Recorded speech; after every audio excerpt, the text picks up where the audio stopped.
Guys, நான் தான் அவங்க மதுரை அல்சி. இந்த வீடியோவில் நான் பார்க்க போகிறீங்கன்னா ஒரு ஆமை மீனை தான் பிடிக்க போகிறோம். மறக்காமல் வீடியோ ஸ்கிப் பண்ணாமல் பாருங்கள். அப்படியே ஒரு லைக்கை மட்டும் கொடுத்துட்டு ஒரு சப்ஸ்கிரைப் பண்ணிட்டு அப்படியே வீடியோ ஃபுல்லாக பார்த்துக்கிட்டே இருங்க. எப்படி பிடிக்கிறோம் மட்டும்.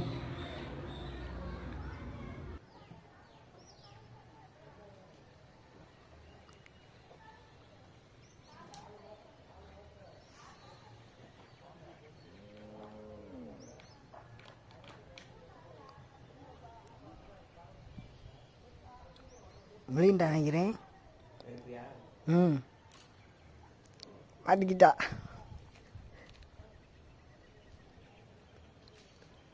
குண்டி வளைகுறா டேய். தூக்கிட்டு ஓடியாந்துருன்றே. கழுத்தை பிடிச்சிட்டானா பிடிக்கலாம். கழுத்தை மட்டும் பிடிச்சிக்கோ, கையை உள்ள விடாமல் பார்த்து விடாமல.